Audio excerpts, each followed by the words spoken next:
Torrent d'amour et de grâce, l'amour du Sauveur en croix, à que gonfle. Nous allons commencer notre moment du culte au nom du Père, du Fils et du Saint-Esprit. Venez à moi, vous tous qui êtes fatigués et chargés, et je vous donnerai du repos, dit le Seigneur. Vous tous qui avez soif, venez aux eaux. Même celui qui n'a pas l'argent, venez, écoutez-moi, et vous mangerez ce qui est bon. Et votre âme se délectera de mets succulents. Prêtez l'oreille et venez à moi. Écoutez et votre âme vivra. Prenez mon joug sur vous et vous recevrez mes instructions, car je suis doux et humble de cœur, et vous trouverez du repos pour vos âmes, car mon joug est doux et mon fardeau léger. Que la grâce de Dieu, la paix de notre Seigneur Jésus-Christ et la communion du Saint-Esprit soient avec vous tous, dès aujourd'hui à jamais. Amen. Nous allons pouvoir nous lever et chantons au cantique numéro 1 sur les ailes de la foi, la première et la deuxième strophe. Combattent les mains que tous les humains, quand viendra tour à tour, d'un chant solennel, louer l'Éternel. Peuple, il vous faut craindre le Très-Haut, le grand roi qui peut faire quand il veut, trembler à sa voix les plus puissants rois. Par son grand pouvoir, il nous fera voir les peuples soumis et nos ennemis. Par lui châtiés seront sous nos pieds. Ce maître si doux a choisi pour nous la meilleure part est sous son regard. Israël en paix triomphe à jamais. Unissons-nous dans la prière d'invocation et d'adoration. Incommensurablement saint, infiniment bon, inépuisablement miséricordieux, tu es Adonai Sabaoth, le Dieu incréé, le tout autre, le Très-Haut, le Saint, le Seigneur des Seigneurs, le Roi des Rois, Esprit de vérité et de sagesse, lumière des nations, amour insondable. Viens, Emmanuel, manifeste ta présence dans ce culte et éloigne de ce lieu tout esprit qui ne confesse pas ton nom et fais taire en nous toute autre voix que la tienne. Maranatha, dispose nos cœurs, nos âmes, nos esprits à t'écouter et à te servir pour que notre adoration soit sincère et agréable. Et nous te célébrerons toujours et nous exalterons ta magnificence au siècle des siècles. Amen. Bien-aimés dans le Seigneur, sans plus tarder, écoutons à présent comment Dieu veut être servi. Ne devez rien à personne si ce n'est de vous aimer les uns les autres, car celui qui aime les autres accomplit la loi.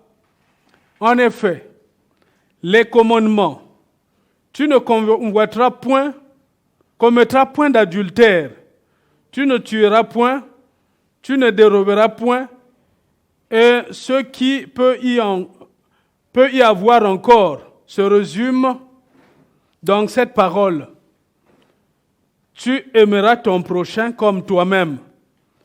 L'amour ne fait point de mal au prochain. L'amour est donc l'accomplissement de la loi. Amen. Oui, mes bien-aimés dans le Seigneur, devant cette parole,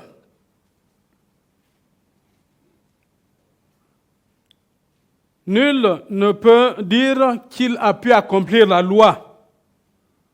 Voilà pourquoi nous vous appelons à la confession. Revenez, enfants rebelles, dit l'Éternel, car je suis votre Dieu. Revenez à moi, car vous êtes tombés par vos iniquités. Reconnaissez que vous avez été infidèles à l'Éternel, votre Dieu, que vous avez dirigé ça et là vos pas vers les idoles et que vous n'avez pas écouté ma voix. Emportez avec vous des paroles et revenez à l'Éternel. Dites-lui, pardonne toutes nos iniquités et reçois-nous favorablement. Nous t'offrirons au lieu des taureaux l'hommage de nos lèvres. Oui, que chacun confesse humblement son péché devant Dieu. Miséricorde insondable, Jésus, pardonnez. Absoudre si grand coupable et mes péchés oubliés. Jésus, je viens, Jésus, je viens à toi, tel que je suis. Je viens à toi, Jésus, je viens à toi, tel que je suis. Prends-moi. Nous allons prier.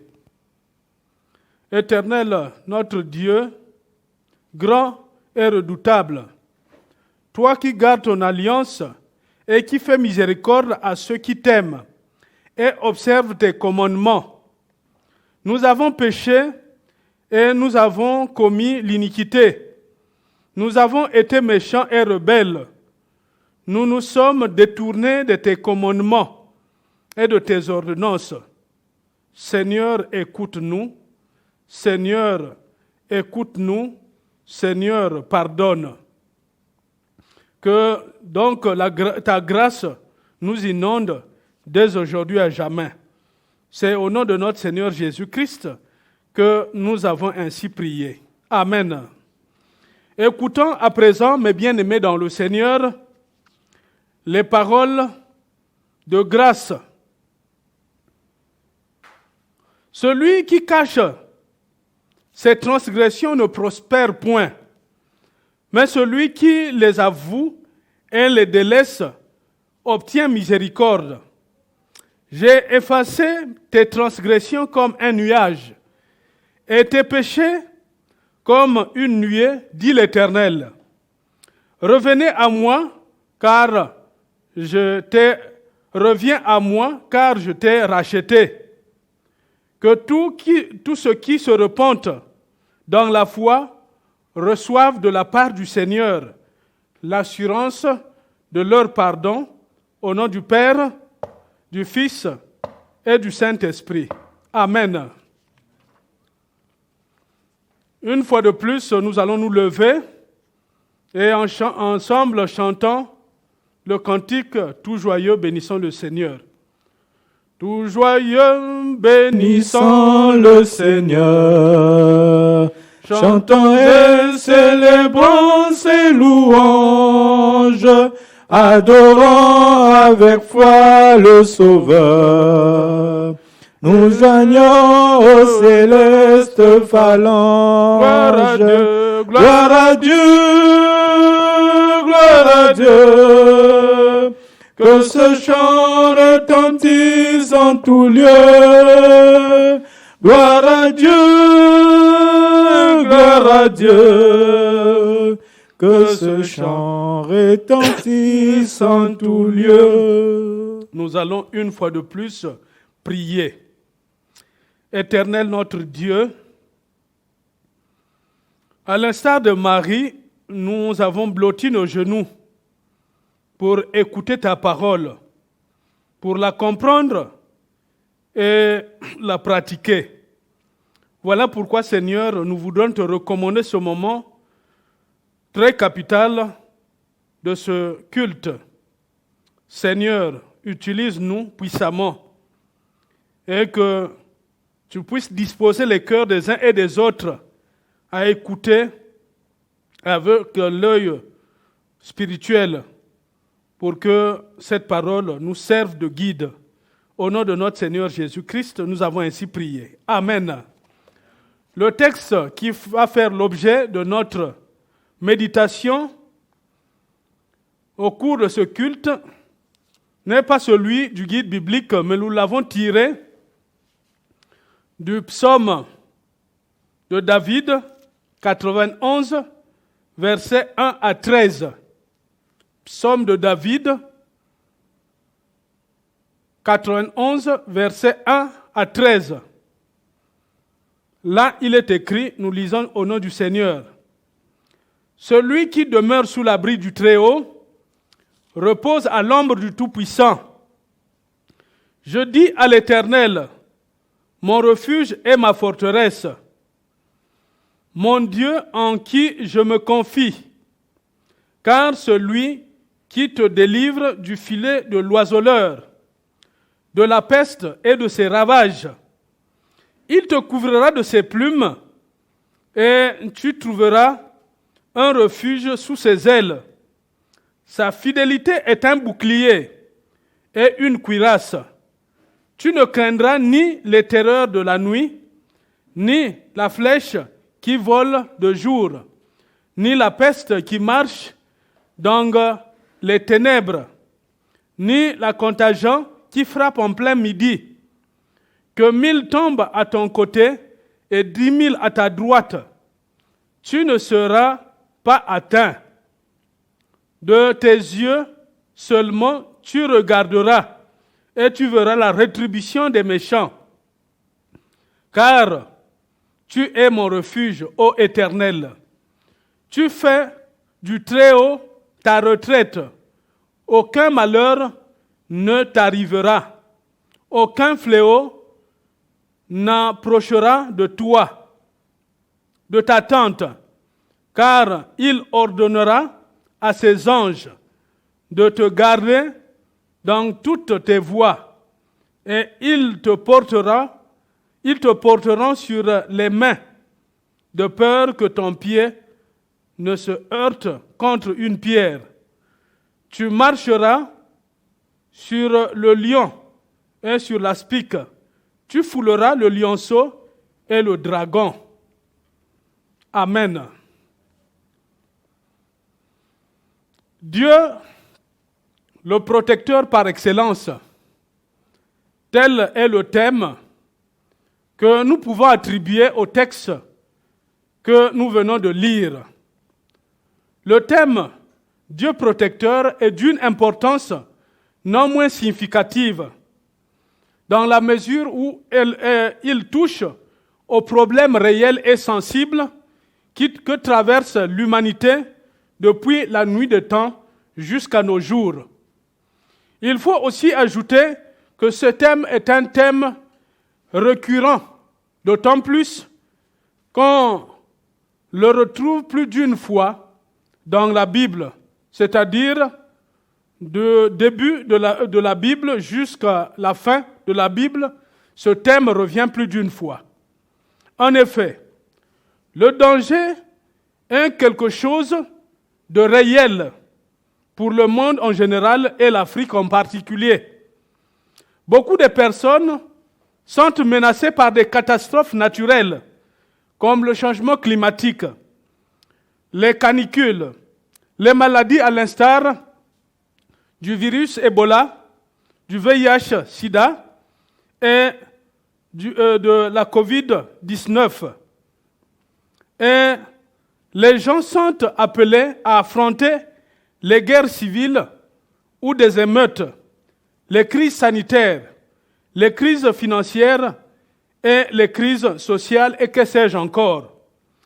Le psalmiste, à travers ce texte que nous venons de lire, nous donne la carte de l'assurance du salut et de la protection qui soit au-dessus de toute protection pour faire face aux dangers multiformes qui menacent nos vies, nos familles, nos nations et le monde en général. Mais que dit réellement le texte soumis à notre réflexion ce matin? Comment appliquer ce message de ce texte par rapport au contexte du danger que brandit la pandémie du Covid-19 et bien d'autres? Pour répondre à cette série d'interrogations, mes bien-aimés dans le Seigneur, notre texte de ce matin connaîtra deux moments importants, à savoir, nous allons comprendre comment Dieu est protecteur, Dieu est protecteur, comme cela est élucidé au verset 1 et verset 2. Et nous finirons par atterrir sur l'assurance de la protection divine face aux dangers multiformes, comme cela est indiqué au verset 3 jusqu'au verset 13 du texte à notre portée. Mais bien-aimés dans le Seigneur, parlons du premier point. Il nous faut souligner le fait que lorsque le danger menace, les gens cherchent du secours partout, dans des rivières, dans des arbres, des buissons, dans des caves, dans des cavernes ou des maisons. Au verset 11, au verset 1 de notre texte, le psalmiste décrit Dieu comme un endroit sûr où nous pouvons trouver le refuge et le salut. Il le compare à un abri procurant une ombre qui protège de la chaleur du soleil. Après cette vérité générale, il continue au verset suivant en confessant sa confiance personnelle dans le Seigneur, qu'il considère comme son refuge et sa forteresse, tel que cela est indiqué au verset 2 de notre texte, où il est à l'abri de ses ennemis. Cette série d'images présente, mes bien-aimés dans le Seigneur, Dieu comme celui qui protège des dangers de la nature et de la menace des hommes. Dans sa déclaration, le psalmiste utilise 4 dénominations différentes pour Dieu. Il dit, il est le Très-Haut, le Tout-Puissant, l'Éternel est Dieu. Les 2 premières dénominations avaient été mentionnées par les patriarches Abraham, Isaac et Jacob à la naissance de la nation hébraïque. Cette traduction, celle traduite par Éternel, est le nom que Dieu a utilisé lors de son alliance avec Moïse. Exode chapitre 3, verset 12 et Exode chapitre 6, verset 3.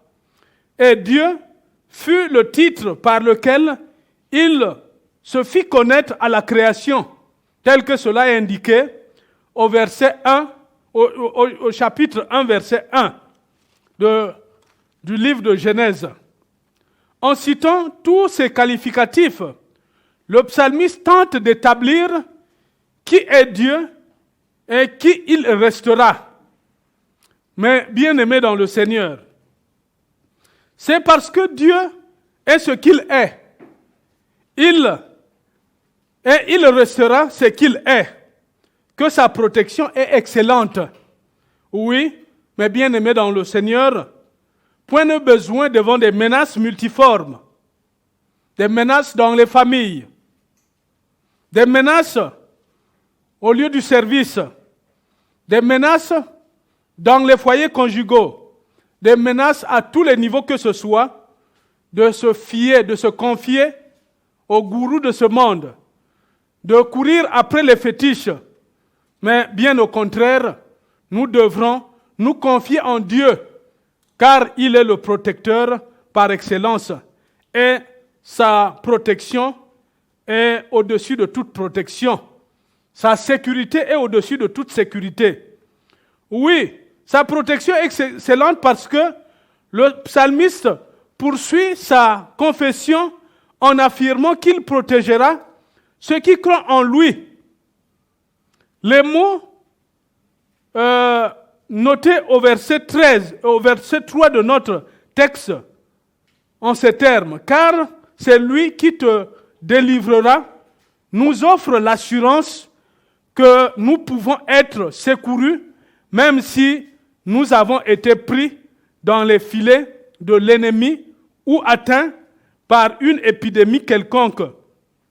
Oui, à l'instar de la peste, tel que cela est indiqué dans notre texte. Pour expliquer la sollicitude de Dieu, le psalmiste utilise l'image d'un oiseau qui protège ses petits de leurs prédateurs. Au verset 4, en sa partie A. Oui, il l'assimile au bouclier dans la bataille et il l'assimile aussi à une cuirasse pouvant nous couvrir en cas d'une attaque quelconque, tel que cela est indiqué au verset 4 dans sa partie B. C'est pourquoi nous sommes invités à ne pas craindre ni la terreur de la nuit, ni les armes que brandissent nos ennemis, tel que cela est indiqué au verset 5 de notre texte. Et d'ailleurs, l'apôtre Paul nous invite à revêtir les armes spirituelles pour mieux combattre le combat spirituel. Éphésiens chapitre 6, versets 10 à 18.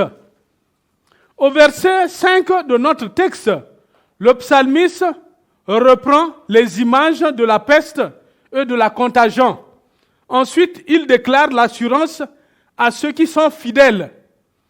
Oui, ceux qui sont fidèles doivent être rassurés que Dieu les protège au point où, même si la mort, la maladie, la guerre frappent autour d'eux, ils seront préservés et ne souffriront d'aucun mal, ni d'aucun désastre. Mais qu'est-ce que cela veut dire? Qu'est-ce que le psalmiste veut dire au verset 10 lorsqu'il déclare, entre autres, « Aucun malheur ne t'arrivera ». Cela ne signifie pas qu'aucun mal ne peut frapper le peuple de Dieu juste. Mais Dieu sait ce qui arrivera et ces choses apparemment néfastes ne peuvent nous toucher qu'avec sa permission. Donc, le but de servir ses desseins. Oui, il peut arriver que le mal arrive, mais Dieu vient au secours pour faire éclater la gloire de son nom. Le fait que Dieu se soit engagé à nous sauver du malheur ne signifie pas que nous pouvons délibérément faire des choses insensées, comme ne pas respecter les mesures prises par le gouvernement pour lutter contre la COVID-19, sous prétexte que Dieu va nous protéger. Ces genres de chrétiens font une mauvaise interprétation des versets 13 et 14 au point où certains ont délibérément saisi des serpents pour tester leur foi et témoigner de la protection de Dieu.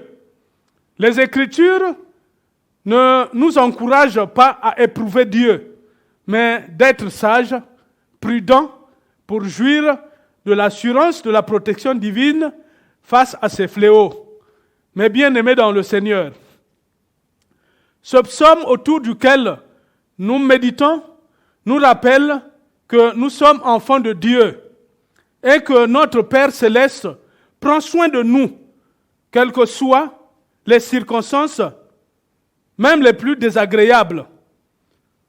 C'est cette foi qui a soutenu les héros mentionnés en Hébreux chapitre 11. Que Dieu vous bénisse et qu'il bénisse sa parole. Amen. Oui, mes bien-aimés dans le Seigneur, après avoir écouté la prédication, la parole de Dieu qui a gravité autour de la protection divine, nous allons pouvoir à présent nous recueillir et nous recommander entre les mains de Dieu pour qu'il continue à nous protéger davantage.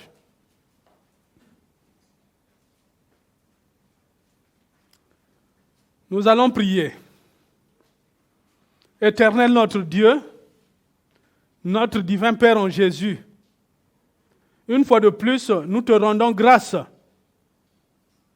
Toi qui, dans ta miséricorde infinie, il t'a plu de nous adresser une parole rassurante, une parole qui nous met en garde à ne point te tenter, sous prétexte que Dieu nous protège toujours. Oui, donne-nous la sagesse, l'intelligence de nous préserver de toutes sortes de dangers que nous pouvons percevoir à travers nos sens. Oui, Éternel, viens avec nous et protège-nous. Donne-nous la capacité de discerner ce qui est bien de ce qui est mal, de ce qui est mauvais, afin que nous puissions continuer à vivre sous ta protection et sous ta grâce. Que l'honneur et la gloire te reviennent, toi le seul vrai Dieu. Au nom de notre Seigneur Jésus-Christ, nous avons ainsi prié. Amen. Oui, mes bien-aimés dans le Seigneur, à présent, nous allons prier. Nous avons un seul sujet de prière, c'est d'implorer la protection de Dieu par rapport à la pandémie d'actualité qui est en train de sévir le monde entier, qui est en train de bousculer les habitudes des uns et des autres, qui est en train de déranger plus d'une personne. Nous allons prier. Éternel notre Dieu, notre divin Père en Jésus, une fois de plus, nous voudrons nous recommander entre tes mains pour que tu continues à nous protéger. Car le système de santé dans lequel, par rapport à notre environnement, de notre nation, est quelque peu fragile. Voilà pourquoi, Seigneur, conscient de ce que là où s'arrête la sagesse humaine, c'est là où Dieu fait éclater la gloire de son nom. Nous nous confions entre toi et nous recommandons tous ceux des nôtres qui sont atteints de cette maladie. Oui, Seigneur, que toi tu sois le premier et le dernier des médecins.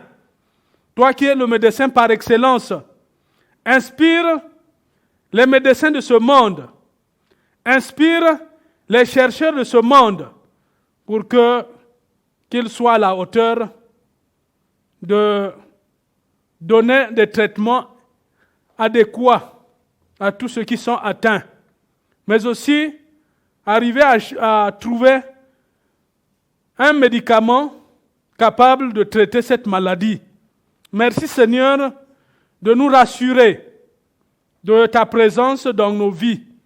Merci Seigneur de nous rassurer de ta protection dans nos vies. Continue à nous protéger, continue à nous préserver de ce fléau. Que l'honneur et la gloire te reviennent, toi qui agis en tout temps et en toutes circonstances. Au nom de notre Seigneur Jésus-Christ, nous avons ainsi prié. Amen. Bien, à présent, en guise d'action de grâce, nous allons pouvoir chanter la première strophe du cantique 370 sur les ailes de la foi.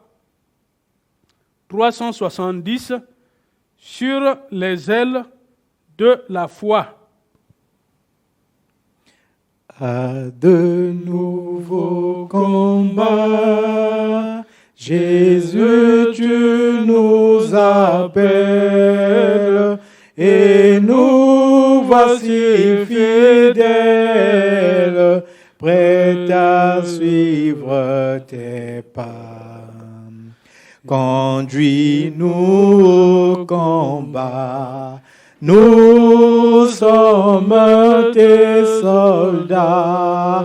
Arme, arme nos bras, arme, arme nos cœurs, et nous serons plus que vainqueurs, et nous serons plus que vainqueurs. Arme nos bras, arme nos cœurs. Écoutons à présent les paroles d'exhortation. L'Éternel est mon berger, je ne manquerai de rien. Il me fait reposer dans des verts pâturages. Il me dirige près des eaux paisibles. Il restaure mon âme. Il me conduit dans les sentiers de la justice. À cause de son nom, quand je marche dans la vallée de l'ombre de la mort, je ne crains aucun mal, car tu es avec moi.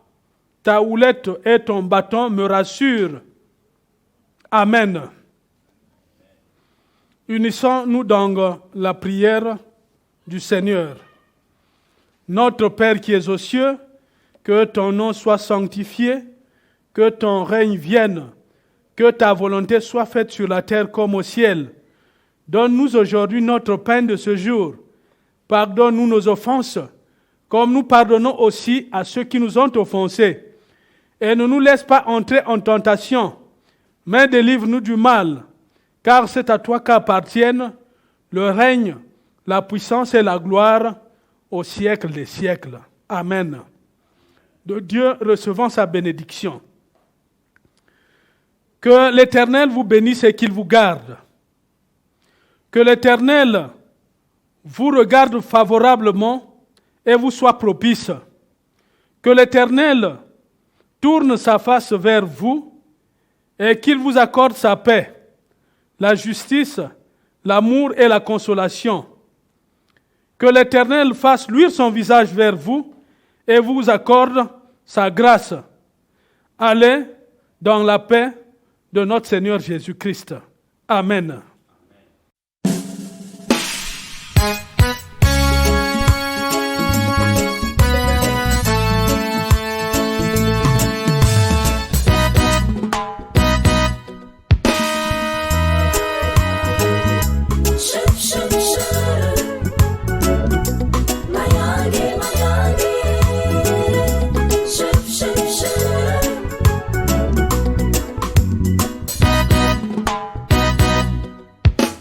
Yangi fumwami fumu kwa tulendo umayangi fumwami fumundo kemoswa umayangi fumwami fumu kwa tulendo umayangi fumwami